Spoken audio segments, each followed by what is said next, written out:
Hey there, listeners. Welcome to Hines on Air, your weekly dose of inspiration, motivation, and real-life entrepreneurial stories. I'm Matt Hines, your host, and I'm excited to have you join me on this journey. From building a successful law firm to venturing into other industries like real estate and social media, I've experienced both the triumphs and the challenges that come with entrepreneurship. I've learned firsthand the importance of resilience, adaptability, and a relentless pursuit of excellence. On Hines on Air, we're diving deep into the world of business, law, and personal growth. Join me as I chat with incredible guests who have faced adversity, defied expectations, and achieved extraordinary success. We'll discuss their strategies, their mindset, and the lessons they've learned along the way. Whether you're an aspiring entrepreneur, a seasoned business owner, or simply someone looking for a little inspiration, Hines on Air is for you. Remember to subscribe, like, and leave a review whenever you listen to podcasts. Your support helps us reach more people and continue sharing these incredible stories. Let's get started.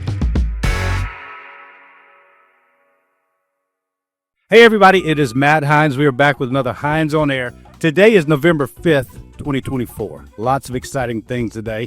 You might have heard of a presidential race that is taking place, but also exciting, happy to hear on Hines on Air is Mr. Kurt Uhlir has joined us today. He is a master at setting up businesses, giving business advice. He is taking small companies to make them larger and also into, what's the largest company you mentioned to me earlier? $1.44 billion in revenue in a year. $1.44 billion. Those are numbers I haven't really even thought of. That is amazing, man. It would be nice change in your pocket. Yes, it would. It would. Well, listen, man, it's an honor to have you on the show, so thank you for being here. Thank you for having me. You're welcome, man. All right, so we were talking just before the episode started, and somehow it came up that you had been an advisor to President Trump. Yes. On the first term. On the first term. So what do you do? What does an advisor do to a president? Well, in that case, I wasn't a cabinet member or anything, but I was asked to come in and give advice on a very narrow topic that he had. Because, I'm sure he gets advisor for all sorts of things. And in my case, I was on the board and the chairman of the Made in America movement, basically Chamber of Commerce for the 3,000 companies that qualify for using the Made in America label in the United States. And so it was specifically, I want to help these companies. I think if I can help the whole economy, but if I can help this narrow 0.1% of companies that build everything here, that everybody else that builds stuff in other countries as well will also benefit. Can you give me guidance? And the White House asked 11 people, who should we bring in to help us put us counsel around us? And everybody either mentioned the Made in America movement or me by name. And so Margarita, who founded that organization, she was a little hesitant for some press stuff. And she said, y'all need to talk to Kurt. And so that was the specific topic, was coming in as a business advisor in that case. That is amazing. So did it inspire other companies to come back over and build factories here now? They did a lot of that. That was some of the tariffs and some of the just helping from an economics perspective locally. But hoping, that will be continued, whether it's President Trump or whoever wins this next election. Yeah, I would imagine it's not something that happens overnight. It doesn't happen overnight. It was an interesting kind of concept too, because there are so many companies that it makes sense to build stuff in other countries and assemble things in other countries. But if you can help that narrow sliver that only does stuff here, or made in Japan or made in Germany, we all have a country of origin kind of process at countries. Well, if you help them, then the other 99% benefit as well. How was that? So if you help companies that build everything here, how does it help somebody that manufactures things in China? Well, let's think about Mercedes, who's moved their North American headquarters to Atlanta now. Okay. And so while they're not an American company, they have a headquarters here. They first entered building cars with their plant in Vance, Alabama. So by making things more amicable for Mercedes to build cars for North America here in the United States, then that's more jobs here. That's a better economic things, more of the dollars that on an M-Class, which is what they build in Vance, Alabama. When you buy an M-Class, more of those dollars stay both in Alabama, but within the United States than if it was being imported from other places. Gotcha. And so that's a great example, because Mercedes is not a Made in America company, right, but they do build products here.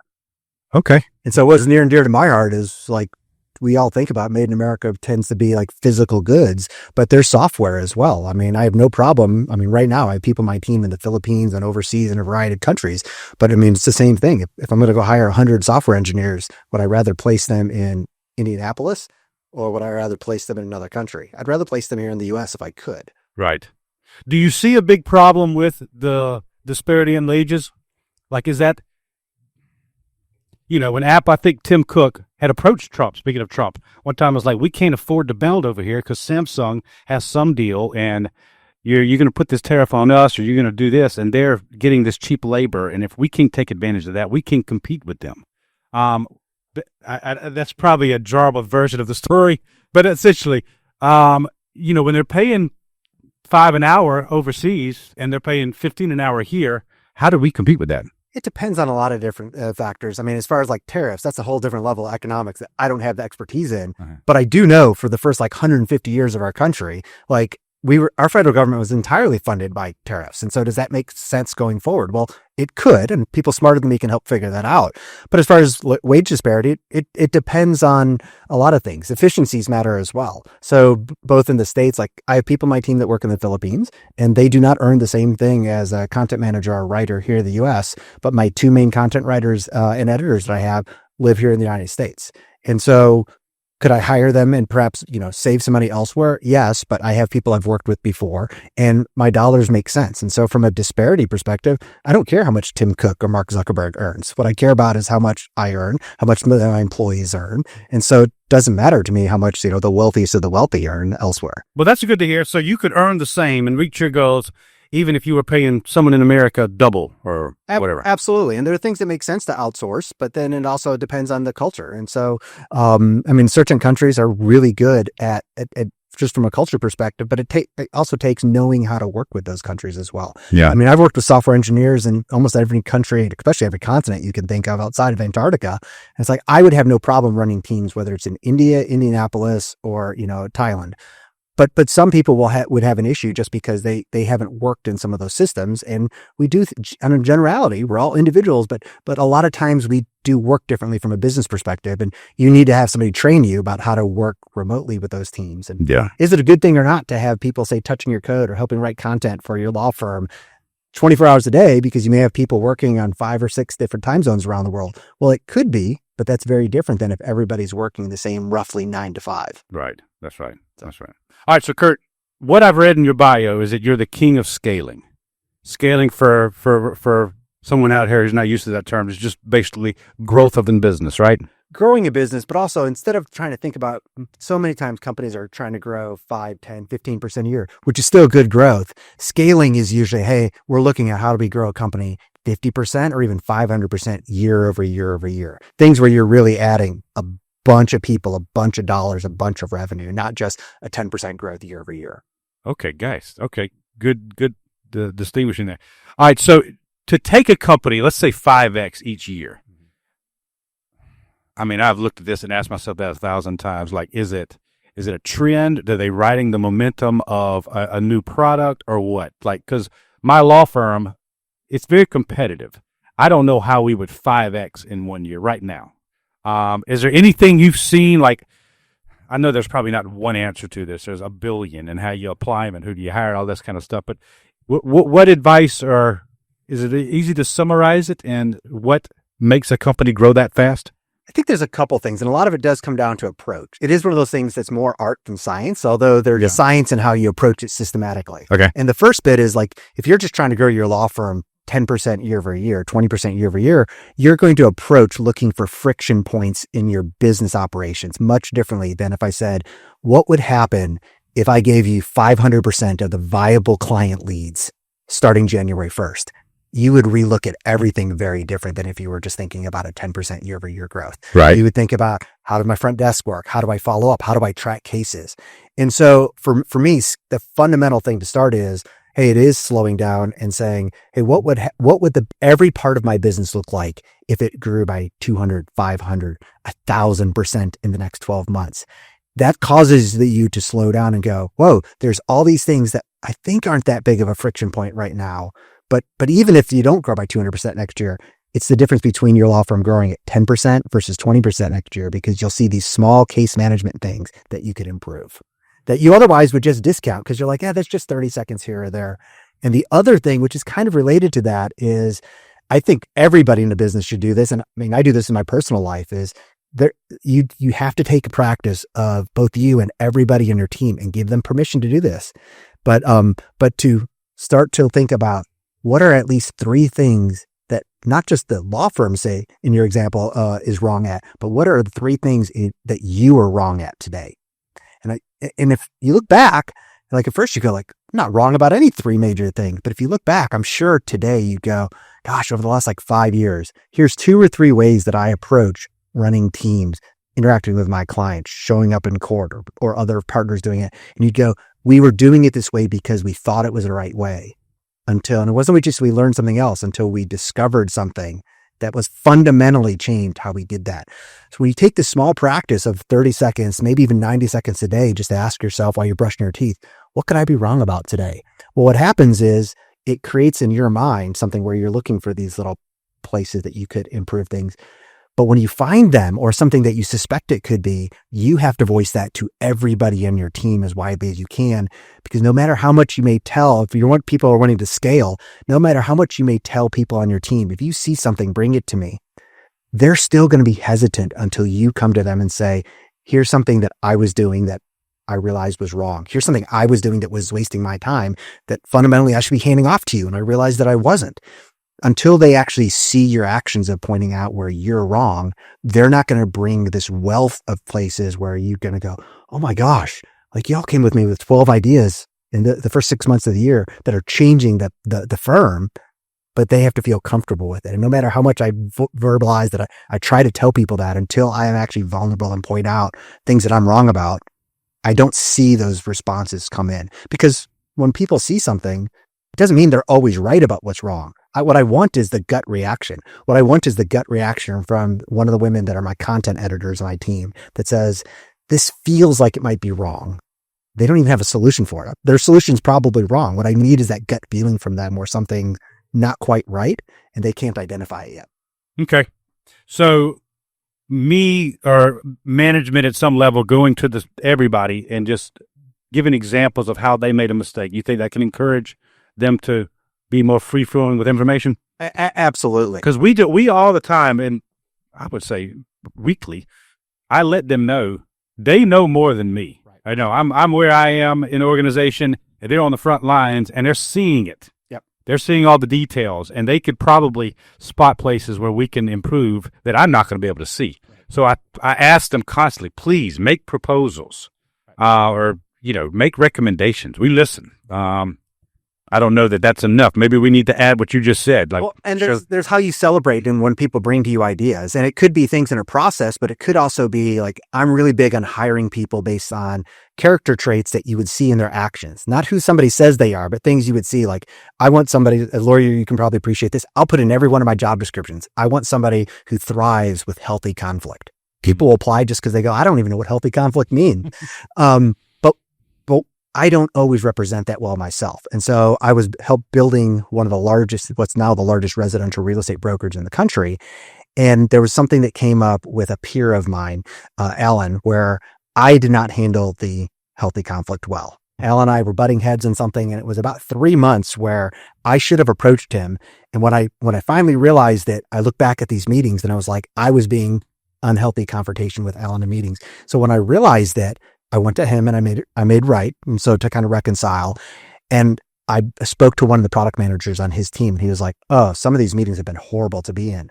So I kind of confirmed how bad it was. Well, I used that example of what was something that was wrong in the business where I had got it wrong in front of my entire major division at this large public company. And we used that example, and I had made sure everybody was okay with me giving an example. And I was like, so I tell you all, I want you to show up well. I want you to bring conflict. I want you to help somebody broker. And I was like, in this case, not only did I not do it well, I said, so when I look at his product manager here, who was experiencing this firsthand, was just sitting back like, y'all are going at each other meetings. He didn't bring up to either one of us and say, can you help fix this situation? And I was like, so this was a situation that I caused. It was causing a lot of conflict in the organization. And so I brought that up. 3 people by the end of that day came to me with similar personnel issues that had been going on for months that none of us knew about. Wow. And because I brought out that case where I had been wrong, they felt safe in surfacing things. Nice. That's good. That happens whether you're a general contractor or a law firm or running a big SaaS technology company. Right. Just the ability to communicate. We can't solve it if somebody just doesn't talk about it at first. I think people are so inclined to go to this person over here and bitch about it versus just actually addressing it in a, like you said, healthy conflict or whatever. Yeah. Well, it's like, you're trained in conflict. I mean, that's what law is. Some often things. It's like, is there any way to have to not have conflict? Yes. Never be around another person for the rest of your life. Right. If not, at some point, unless you and I are always in agreement on everything we do, at some point, well, there's going to be a disagreement. If I say right now, hey, let's go walk to Kennesaw Mountain. Well, if we get to a fork in the path and you think we should go left and I think we should go right, and you just acquiesce to me, well, at some point, it's either going to be right and you're going to feel a little weird about that, or it's going to prove that you were actually correct, at which point then, like, we're 2 miles down the line, we have to backtrack. Like, I would have much rather you brought it up at that why and said, I'm okay with this to go in your direction, but I think it's this direction. Nice. That's good. One of the things sort of I've observed through the years is it's not really an idea, or it's, I don't know, necessarily an operations thing, but it's the quality of the people running it. A good person who knows how to grow and inspire others could take any idea, or almost any idea, and make it successful. The idea of a law firm being successful, many have failed, some have succeeded. It's not the idea that succeeded, it's the individual driving it. Yeah.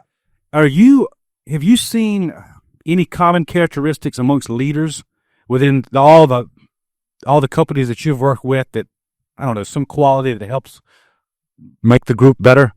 Yeah, humbleness of heart is kind of the biggest thing for me. And for me, I think there is that distinction between leader and boss. I mean, most people that, even from the way leadership is taught, I know a lot of people don't like the term servant leadership for a whole bunch of reasons. But for me, you're either a servant from a leader or you're a manager, because a servant leader shows up and says, look, my job, once I've hired you, my job is to show up every day because I hired you for a specific business purpose, for you to hit business outcomes, not necessarily to do the task the exact way, but to help the company reach an outcome. So my job every day, and every person in the hierarchy's job, should be to help say, how can I help the people that report to me be better in reaching the business outcomes that I want? Because we're all serving the client. Well, you either take that approach, or fundamentally underneath there is this little bit of like, even if you're the nicest person, do what I said in the way I said it, or you're fired. I mean, so that's leading from authority. That's right. Not a leader to me. Right. And so there are times where decisions have to be made, but leading from authority is a forcing of the decision. That's very different than the servant that says, hey, how do I show up every day, whether I'm at work or I'm at home?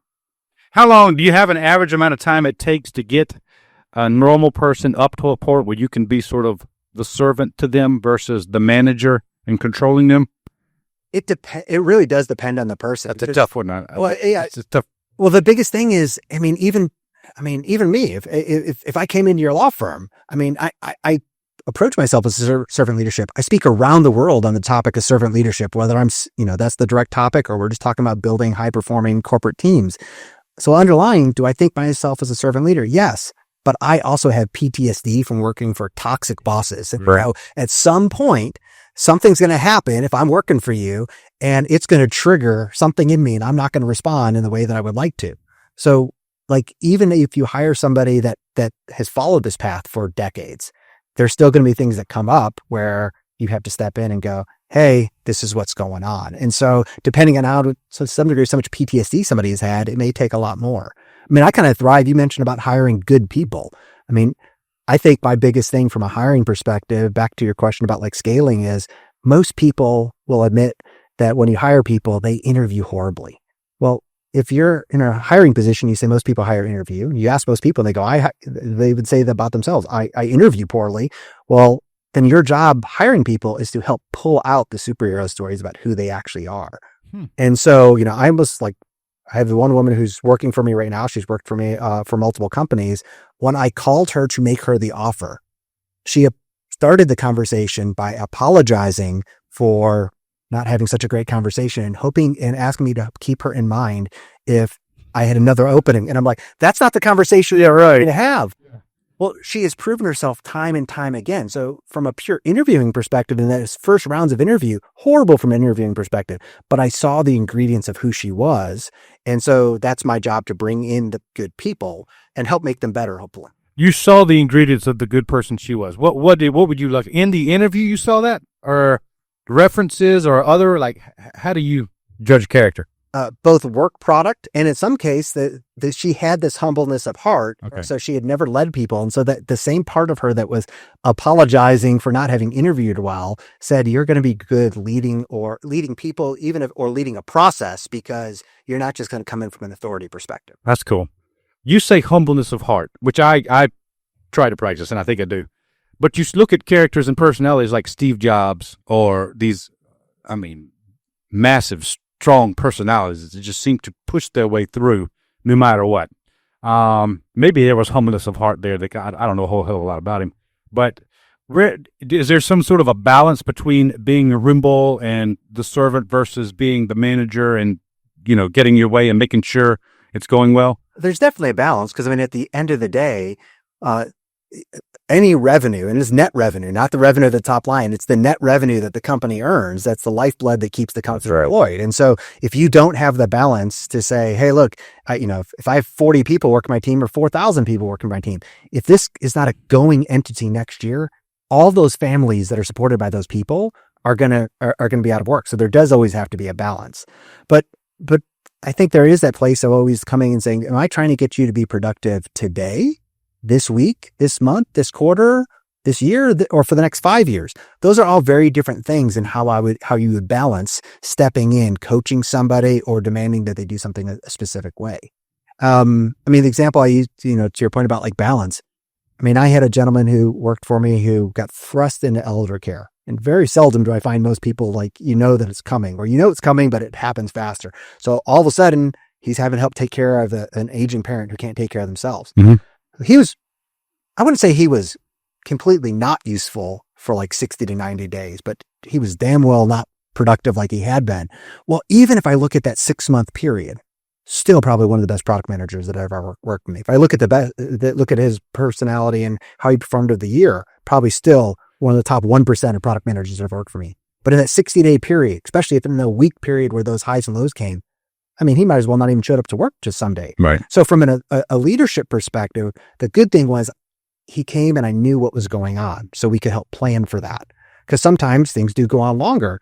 But so that's the balancing that says, okay, from a company perspective, this employee is a great employee. They have something going on right now, whatever it is in their personal life, kids, or something else. So there is that balance you have to come into, but those should be conversations that, from a humbleness of heart perspective, if people are comfortable having those conversations, then the business can plan for it and have conversations. If you had let's just say a manager come to you, you were his boss, and he says, Kurt, I don't know how to draft this next plan for my team underneath me. Do you think I should do A, or do you think I should do B? Would you answer that question as his superior, or would you put it back on him? I'm going to put it back on him. Yeah. I may bring in, depending on what the response is, I may bring up, have you thought about type of questions based on my experience. But I will try as best as possible to not give the specific dictated, this is what you should do. Yeah. And some of that, it does depend on the authority or how long I've worked with somebody as well. I have several people I've worked with where I've worked with them growing companies so well, where I would come in that case, maybe I would give an advice, even if my idea was only 5% or 10% better. Yeah. But I found from an authority perspective, most people, myself included, if I'm working for you, you should always step in if you have advice that would improve me in the role by 50% or more. Yeah. Which you may have. But if you have advice that's 5%, 10%, 15% improvement, the deflation that happens in that person so often, as opposed to letting them come to it themselves or saying, hey, next time when you do this, let me pull up alongside of you and do it with you. And then you're coaching them how to do that. That's so much better than I find just telling somebody, here's what you need to do. Now, there are situations in triage where, depending on the deadline, you have to just say, do it this way. And that's okay. Yeah. And in some cases, you may have a very strong opinion. I have a wonderful CEO I work for right now that has some very strong opinions on brand and certain things in marketing. He's also been really good at things before. So he has no problem if I push back on certain things where he steps in and says, do this. But usually he's like, hey, I have an idea. Wow. That's cool. Okay. All right. Let me say, like I said, I've read it over your bio. There's so many successes. It's hard to go over everything. You said the $1.44 billion was the largest company. That is truly amazing. So congrats on that. You also mentioned, though, there have been failures. And I think sometimes that gets lost in all the successes because we see the success, but we don't understand what all that person has been through to get there, to be successful. So could you give us an example of one of the failures that you've gone through? I mean, I've gone through a ton of failures. I kind of like to joke. I've had so many failures, most people would crawl underneath the table and die. Yeah. And so some of those examples are, I think about things like I've helped start a couple of companies. And we spoke about before the show. I don't like to start companies. I'm usually better adding zeros onto the end of things. But I started companies, and some of the initial people I hired were friends, but people I had some questionable character thoughts on. Okay. But they were great on their numbers at previous companies. Head of sales, like they just killed it. But I always had this little bit of thing that was like, yeah, but I'm not sure if I could trust this person by checkbook type of thing. And so what happened then later on? Well, it ends up proving themselves out through actions, both not performing well in the company, having several issues come up from an employee perspective where we had women step forward and say, I'm not comfortable in some of the situations that we've been put in. Oh, wow. And I found out years later that he was working on his own company trying to start as a side hustle. And it was at a time where it was like, wait a second, you're supposed to be working 50 to 60 hours a week here while we're at this place. That was on me for, we lost millions and millions of dollars of sales. What kind of company is this? I'm sorry. This was a technology company. Tech company, okay. And so there's been places like that where it's like I chased the dollars because I saw the numbers that this person can sell versus thinking about maybe there's some questionable character issues.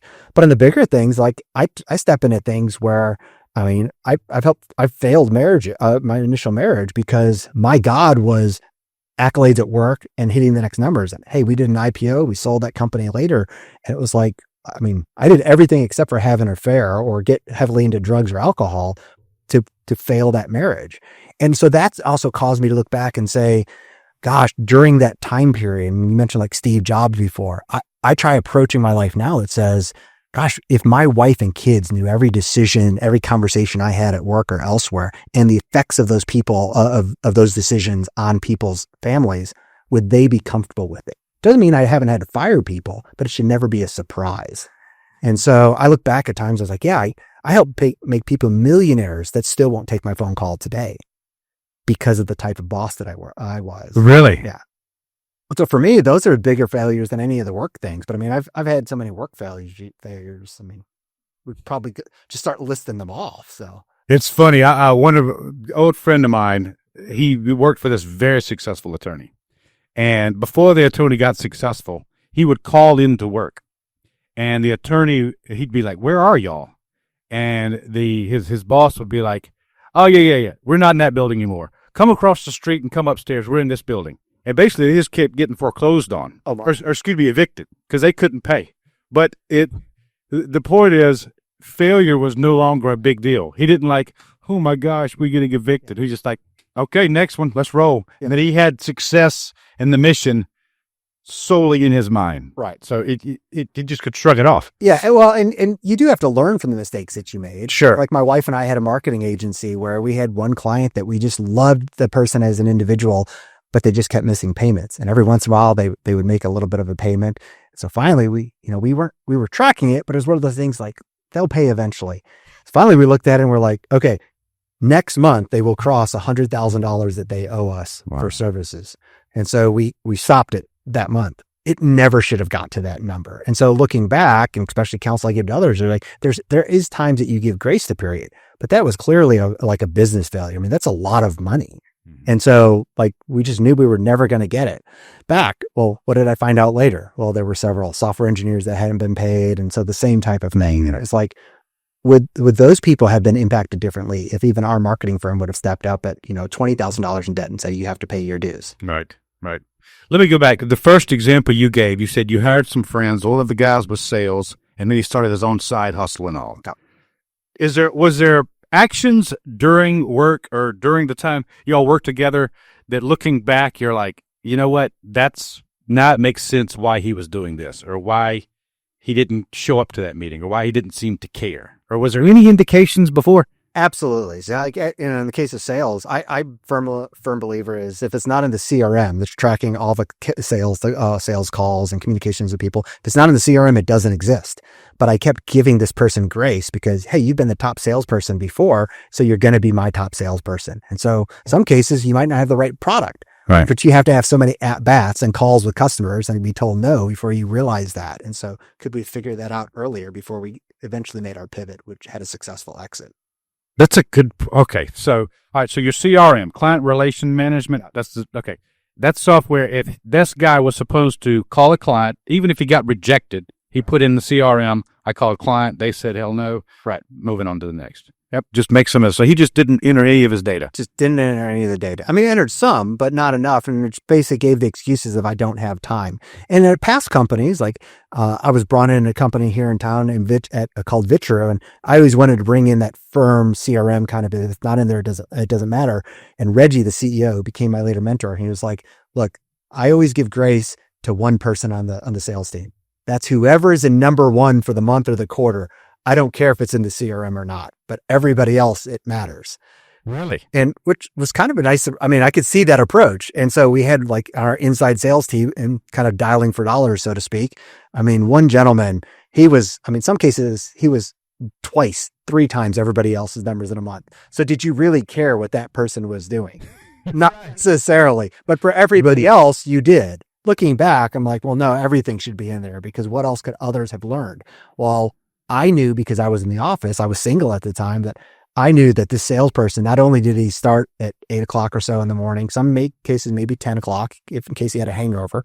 But what he did was when it hit 5:30 and everybody else starts heading home, he would go out to restaurant, have a couple of drinks, and then he would come back to the office and he'd go, what parts of the world are still open right now? So he would start calling Europe and he would start calling the Middle East. And so if I got to see him, so we did start other people doing it, but none of those numbers were necessarily in the CRM, but it's like, well, he's in Atlanta, Georgia, making sales to Qatar. Why? Because he said, I just realized who would be awake right now that would be answering the phone call. There's businesses in Qatar that I can call. That's amazing. See, that's fascinating to me because that goes to a question I think we all have to face. If you've got somebody that's extremely productive, how much forgiveness do you give them on other areas? How much does it matter? Because hell, they're producing. That's the goal.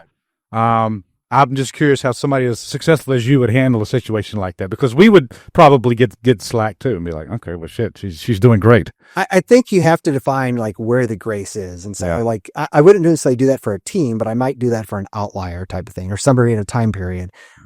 Usually what I'm going to come back is I'm going to say, well, if they're so far outperforming others, I want to learn from them and understand what they're doing. Yeah. But I think the biggest mistake that I've made in the past that I think many of us have is somebody who's so performing well in their job and we promote them.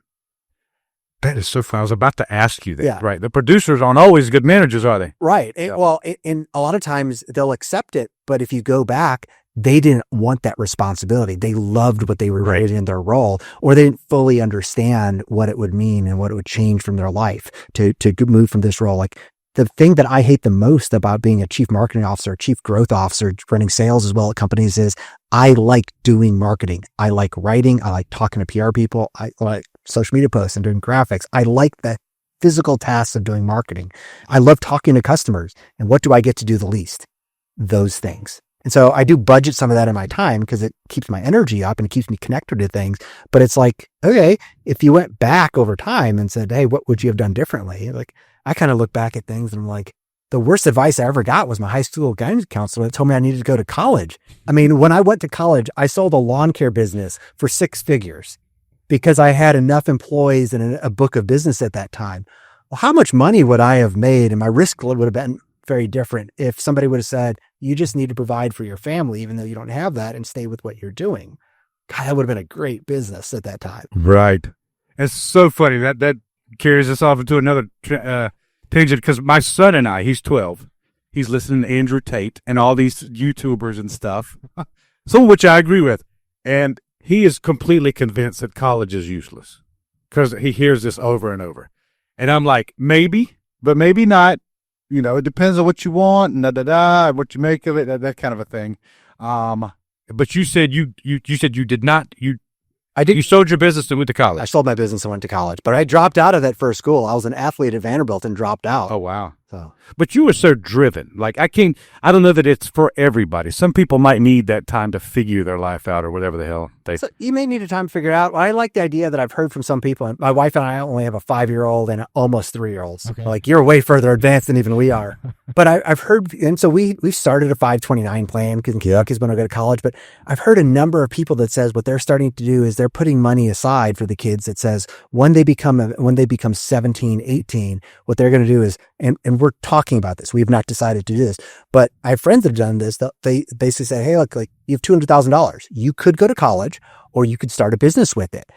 I'm not going to make that decision by myself. And so as your son, you put 3 to 5 people around as almost a mini board that he has to make his pitches to about what he should do with that, he or she should do with that money. And I love the idea because, hey, college could be provided for, or if you want to go start a business, well, that could be a great path going forward, whether it's a kind of shovel-ready job like landscape or starting a software company. I mean, I would much rather hire somebody that from a marketing perspective that has never gone to college, but has been doing social media, working for a small completely, for 5 years. I'd much rather hire that person and I'll pay him more. I think probably 85% of the people in our firm are not college graduates. Right. So yeah, that the meaning has certainly deteriorated. Yeah, that's what I told my lawyer. His name's Reese, and I'm like, if you're driven, if you know what you want, I'm not going to let you get out and find yourself, quote unquote, for 3 years. Like, you got to have a vision and pursue it, diligently. So yeah, we'll see. He's still got a little time. He's 6th grade, so we'll see what happens. All right, before we're going to run out of time, all right, the $1.44 billion company. What kind of company was that?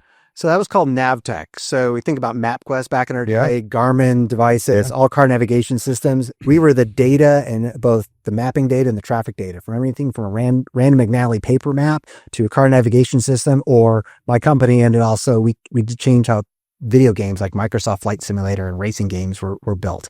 And so underlying all of that was this data that we collected around the country. Then how do you collect all that? You just send people out everywhere to map it all out? A lot of different ways. So you do send people out, like now Google collects our maps. And so you may see a Google Street View car ride by, but you collect a lot with satellites. And then they also track our cell phones. And then that gives them, hey, this is now a no turn on left because we don't see any phones turning left on this. That's how they track. One of the ways that they track it. So you track it a lot of different ways. It used to be originally, we always sent people out everywhere. And so they'd collect like 200 to 500 different points of data on any segment of road by being on that road.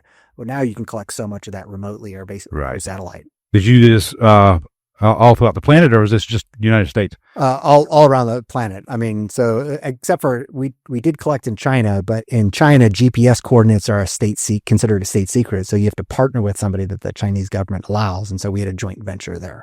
Jeez. But yeah, we had like 120 countries, I think, at the time. So that's amazing. It was kind of fun.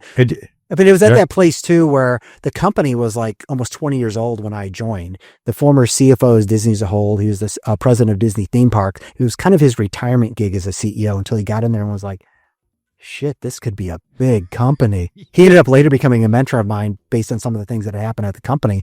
But like at that time, car navigation systems were a big deal. This was like 2000. You need to pay $5,000 to add a car navigation system. Right. That's where much of the revenue was. Like nobody thought about smartphones then. And we would open up video games and we would open up all these other things that you could do with it. So we were like at the nexus of 11 industries that were starting to use spatial data. And so to your point about like how many people make money from a force of nature, I mean, we could probably variety of us could go back and write a book about how do you lose $1 billion a year. We made stupid decisions, but we kept growing. Wow. Because largely the industry was growing. So it was the right time. Timing on. I mean, we made a lot of good decisions as well. Sure. Implemented well. Well, you have to if you're that successful. Yeah, that's not an accident. Not luck. Okay, cool. Well, listen, Kurt, thank you so much for your time, my friend. And congrats to all your success. Well, thanks for having me. No, you're welcome, man. You're welcome. All right, everybody. Thank you for being here and joining us for another Hines on Air. If you haven't already, click the subscribe button, like us, and please follow. If you have any questions or suggestions, please leave a comment. We'll see you next time. Hines on Air is for you. Remember to subscribe, like, and leave a review whenever you listen to podcasts. Your support helps us reach more people and continue sharing these incredible stories.